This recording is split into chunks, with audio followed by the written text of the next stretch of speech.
Speedy really never wanted to. He never really wanted to be the IGL.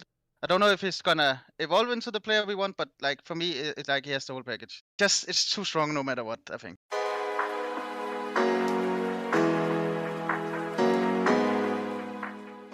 All right, hello everybody. Welcome back. Another interview here today. Going to be joined by Berry. Pretty excited to have you on. Obviously, we've been going back and forth for a little while there. You know, schedule mega busy after the player break. So I'm glad that we finally are able to get together and I can pick your brains a little bit. So thank you very much for coming on, dude. Yeah, I'm glad to be here. All right, cool. So wanted to kind of start off a few months ago, about 6 months ago, kind of thing, to just sort of get a few ideas with you coming into the team and whatnot. You joined around October time, I guess, officially, right? And Raalz in particular, who's still in the roster, you know, came in a little bit after yourself. I was just kind of wondering, because one of the big shifts I think that comes in with yourself and with Raalz joining is that Raalz picks up this in-game leading role, which is something that we've kind of understood Spiddy to have done for a fair amount of time, right? So was that, you know, your intention with joining the team? Was it something that you saw, you know, like a month in and you were like, right, this is a problem, we need to pick someone up? Or, you know, what was the motivation behind the Raalz move and the changing in roles? The Raalz move was always it was planned before I joined, so it was supposed that I was supposed to join after the break, after the winter break, but then they wanted to change it instead because some of the players they didn't want to go because I think some of them had their contract was expiring, so they had to go. They knew they were going, so yeah, so we just made the change instead because the players didn't want to play the rest of the year.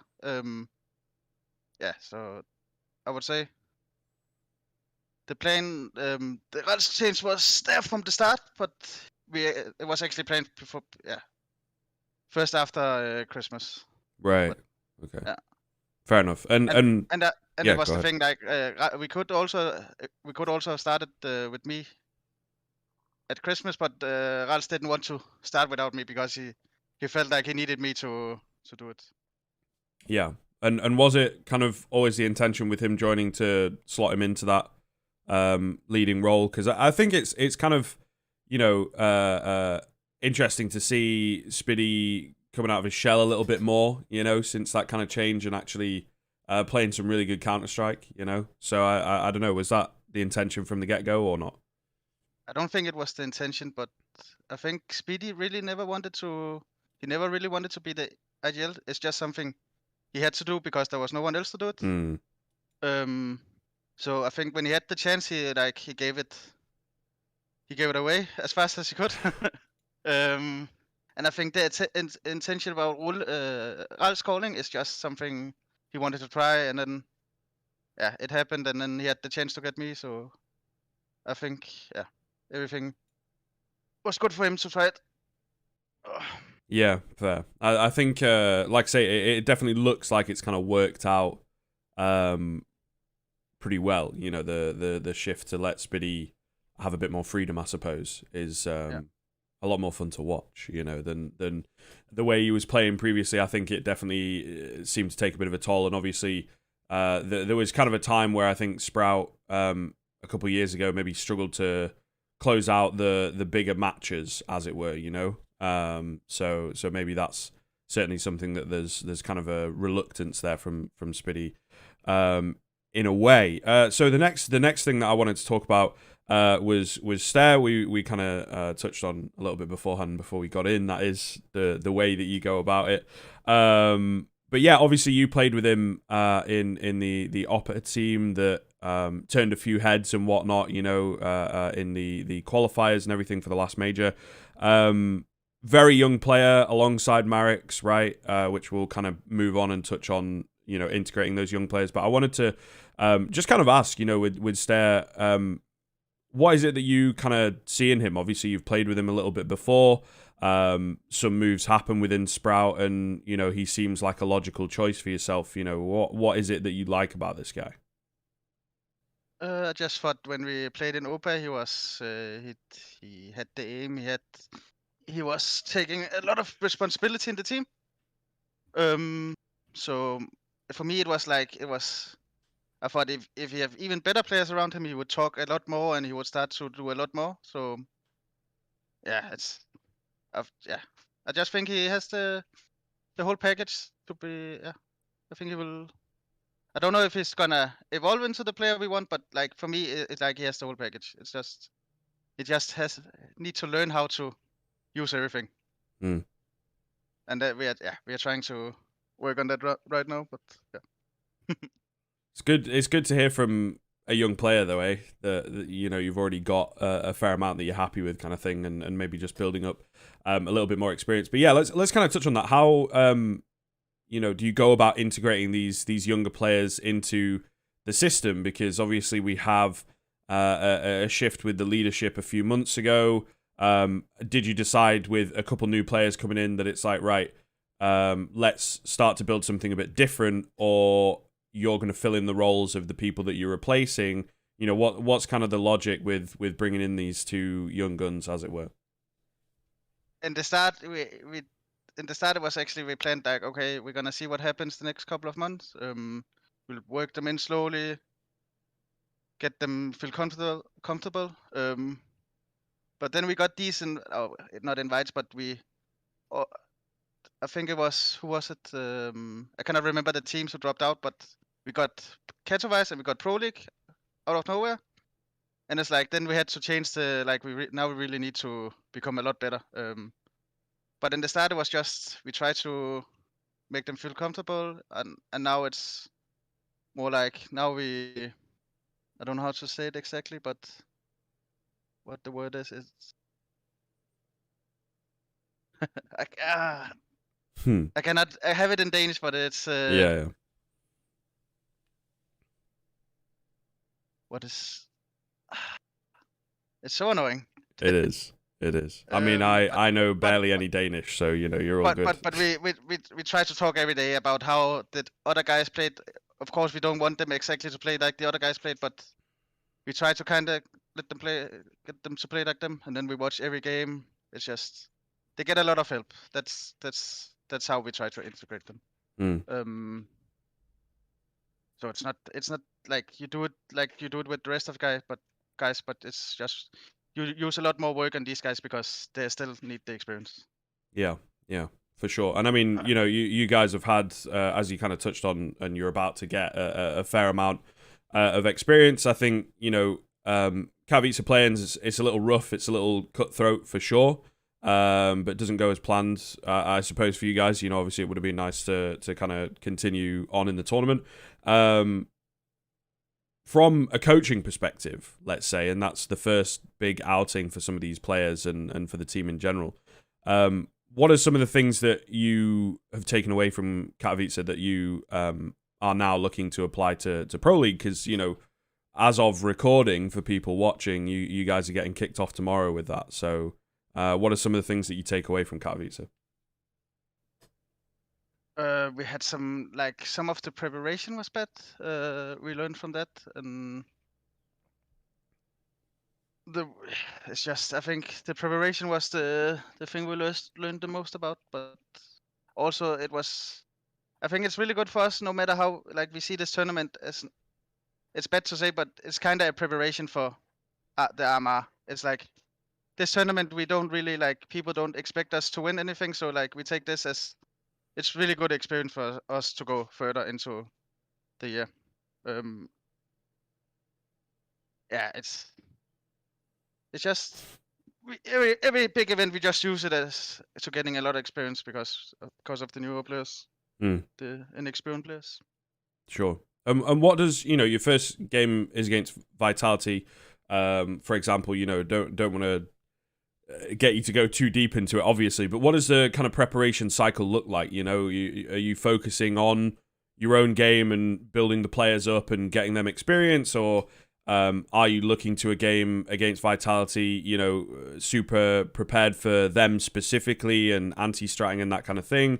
Or is it all sort of experience building at the moment, moving into Pro League? Like you say, you want to focus on the RMR, but how much of the preparation, how much is the split, as it were? I would say of course we will try to win every game, so we will try to prepare as good as we can for every team. But it's also about like keeping it simple, so we get the experience. So it's not about full anti-threat, and so it's a little bit weird, but we try to do both. So we play our own game, so everybody feel comfortable and everybody can get the experience of playing big lanes. But I would say, as I said, we try to win every game, so the anti will also be there, but it's not that heavy that it should be. I would say. Yeah, I mean it's kind of fair enough, and I think the RMRs, it feels like there's a fair kind of shoe-in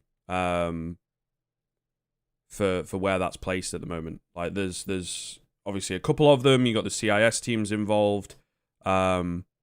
I think it is going to be a bit deeper and a bit harder to run through, but at the same time, there's a little more space, I suppose, and getting set up and ready for your own game. I think EPL definitely should be. I don't know. I always find that EPL is one of the more entertaining kind of tournaments of the year, just because there are so many teams, and you get to see so many of these kind of upset potentials and a good few storylines. From the last group, obviously LFO is one that really stands out, and then I guess G2 on sort of like a negative, yeah, exactly, and even Fnatic in there.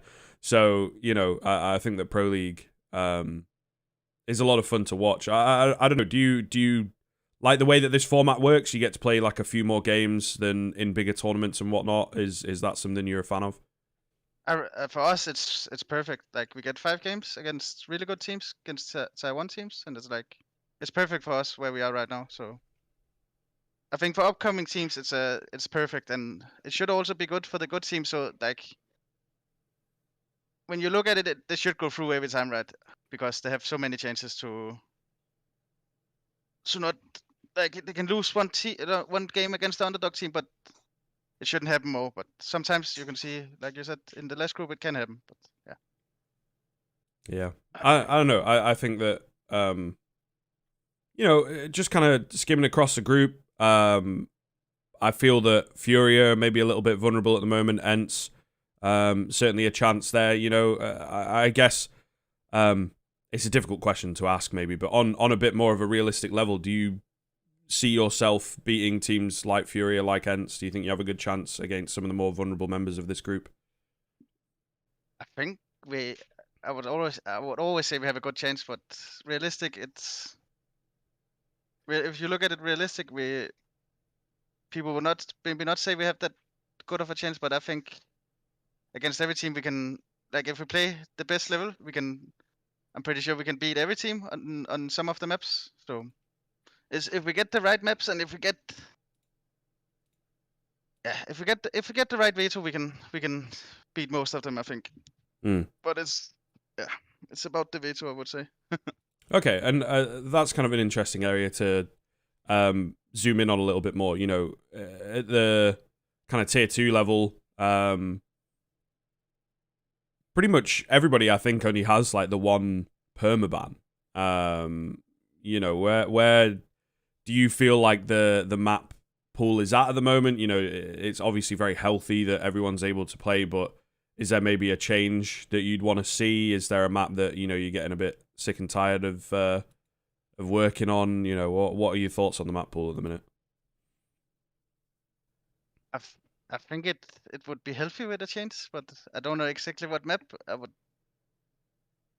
think Mirage is, like, for me at least, I think Mirage is the most the most, like, there's nothing new in Mirage, I think, anymore. Like, you cannot do anything, and it's like everybody knows what's good and everybody knows what's bad, and it kind of play out the same time every time. So that could be fun to see another map there, but I think it could just be healthy for like the map pool that there came a new map, and it could be more fun, I think, for the viewers. Like I don't know if people liked Ancient when it came out. for me, it was exciting every time I watched the Ancient, at least. Yeah. It moves pretty fast, and I kind of like the direction the past couple, with Vertigo as well. They're very different maps, I guess. They might have some of their issues because of that, but really, obviously not the same as, other maps that we've had in the pool where it's kind of, you rotate in a cache or whatever, and it's maybe like it functions kind of similar to Dust 2 where it's fairly stale. That's where it was towards the end of its life cycle in the map pool, where there was a set number of kind of strats that teams would go through, and then it was more an individual game rather than, something really innovative coming out or whatever. So I do like that kind of direction, but it's tough to get right, obviously. I actually thought it could also just, if they make a big map change, like on Dust 2, it's like you said, it's like it's a new map kind of, because you have this new, like Cities has so much more possibilities now than before. And before, again, it was like Mirage, you just play it out the same time every time, and now it's like it's completely different now, I feel.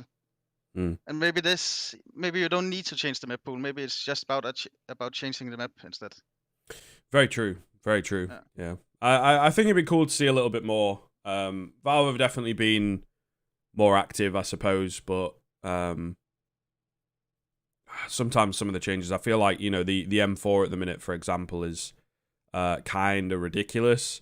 And even sort of the simple fix that a lot of people have of, like, just sort of swapping the prices around at the very least, so there's a little bit more, cost there. It might not be enough to fully deal with it, but at the same time, it is something a bit different. I guess, pick your brains on that. How do you feel about the current meta of the game with the A1S and the smoke spam?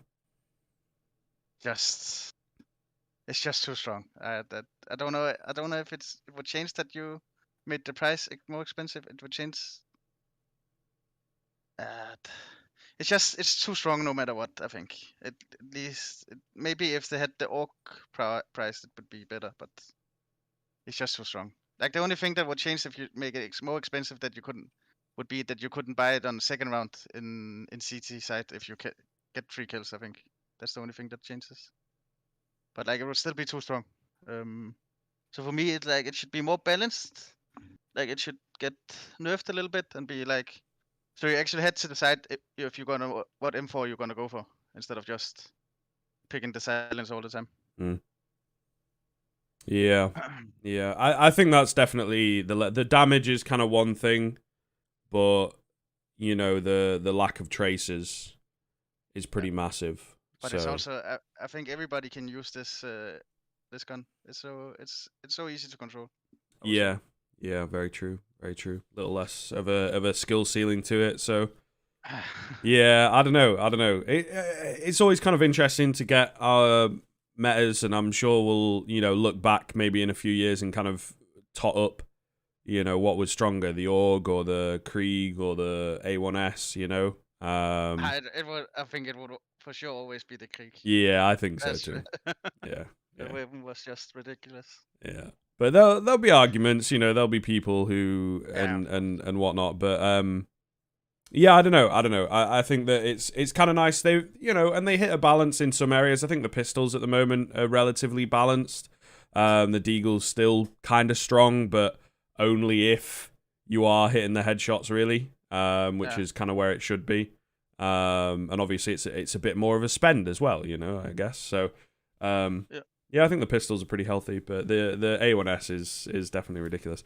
But yeah, so I guess to kind of just move on, bring things back a little bit to where things are at with the team. Obviously, you've got the RMRs starting in just under a month, I think, for the EU one. So certainly a weird time in the world, and with everything going on. Hopefully, COVID will be all cleaned up for that, or won't be too serious at the very least. I'm just kind of curious, where your thoughts are with this system at the moment, with the way that it's working. Do you prefer this with a big pool of teams and whatnot, all kind of vying for chances? Do you prefer the minor system? How do you feel from your perspective the current major cycle, as it were? Mm, I would say this in the RMR. I would like the Swiss system because I think when you play Swiss, it would all like as you said before, it would always be the best team that should go through because you have so many games to like the good team shouldn't be losing 3 games. I would say, and if they lose 3 games, they're not good enough. So like I like the RMR because I think you would get the best teams every time, or at least the teams that play best in this period. For the qualifiers, it's always it's hard. It is what it is. But you can. I think the qualifiers. There's no way to change it. But it's just they're always scary to play, and we were lucky enough to go through this time. So yeah. There were a good number of teams. I think they were a little worried with the open qualifiers. Yeah, they're kind of rough. But yeah, I don't know. I mean, I think that this system is a little bit nicer, and I suppose it does kind of give a little bit of a chance for some of those, Copenhagen Flame-esque teams, you might want to say, to get a leg up and to prove themselves ahead of the major and get some momentum going into the major and whatnot. So, and some experience against those bigger teams as well, right? Rather than just kind of, sitting, Na'Vi waiting for you in the kind of playoff stage. You do really well. You've actually not played this team like ever. So it's going to be, and the first time that you do is on the biggest stage possible. So, I think that this system is a little more healthy from a team perspective, for sure. But look, I think that's going to do us, mate. I'm kind of happy there to finish it off. So once again, thanks very much for coming on. Great to chat to you and get some insight into the team. Cheers. Thank you.